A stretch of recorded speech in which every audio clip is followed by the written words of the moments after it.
It was just a crumpled piece of plastic in the trash, white, faintly stained, two pink lines. I stared at it for a full minute before reaching down. My hand didn't tremble, my breath didn't hitch, not yet. I'd gotten the vasectomy 2 years ago. Quietly, no ceremony, just a decision I made alone, because she wasn't ready and I didn't want an accident forcing a future we weren't aligned on.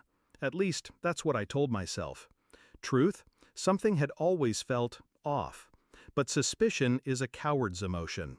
I'd silenced it for years, until the test. I didn't confront her, I didn't even mention it. I slid it into a Ziploc bag and tucked it behind my briefcase in the closet. I watched her that night, her lips, her hands, the way she smiled, like nothing inside her was twisted. The next morning I heard her whispering on the phone. Kitchen, early, thought I was asleep. Of course I'll tell him it's his. My lover isn't ready for a baby. He might leave me. Besides, my husband's always wanted one. I stood at the top of the stairs, and something inside me died. I sat in my car for 4 hours that day, engine off, hands on the wheel. Her words replayed like a looped confession in my skull. My wife, my home, my life, a lie. And the worst part? I almost believed her story. That the baby was ours, that it was a miracle. Almost. She had once cried in my arms, saying she'd give me everything I ever wanted. I remember how tightly she held me that night. Now I know why. Guilt has a way of clinging tighter than love. At work, I stared at my computer but didn't see a thing. At home, I smiled when she talked about baby names. I touched her stomach when she reached for my hand. I became an actor in my own life, a mask with eyes that never blinked. I didn't ask questions. I listened, I observed, and I planned. Because when truth hides in shadows, you don't drag it into the light. You follow it, quietly, until it runs out of places to hide. I took pictures of the test, logged the date, the brand, ordered a DNA paternity kit online, non-invasive, silent. I checked her phone while she showered. Burner numbers, one labeled work. She didn't work late. She hadn't in months. But she told me she was exhausted every night. I traced the calls. One number showed up often, a florist in another city.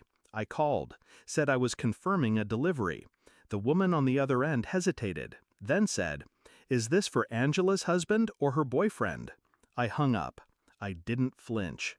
She was sleeping next to me that night, curled into my side, breathing softly, like she belonged there. I watched her, and I wondered how long she'd rehearsed the lie. The DNA test came back 2 days later, 0.00% probability of paternity. I printed it, slipped it into an envelope. On the front, I wrote, "You lied to the wrong man." I didn't leave it for her. I sent it to his wife. Yes, he was married too. Found that out last week. A perfect pair they were. I left everything, clothes, keys, her engagement ring. I placed it on the bathroom counter next to her prenatal vitamins. She called 23 times before noon. I didn't answer. The 24th was from an unknown number, a woman's voice. "I'm his wife," she said, voice trembling. I got the envelope. Silence. Then, but that's not what shocked me. I waited. He got a vasectomy 3 years ago. Her voice cracked like thin ice. "He never wanted kids," she said they'd trap him. "He said your wife she was, just fun. He never thought she'd get pregnant. He didn't even know." I said nothing. "But now," she continued, "now I've told him, I've shown him everything." Her breath hitched. "He's denying it. But I know, and she'll know what it's like to be alone." I smiled, just a little. "You sent me the truth," she said. "Now I'll bury him with it." I hung up. No dramatic last words, no confrontation at the door, just silence. Let her find the empty closet. Let her stare at the ring. Let her count the lies backwards until nothing adds up anymore. She doesn't get an ending from me, just exact. I don't need to ruin her life. She's already done it, and I won't waste another second saving someone who was born to drown.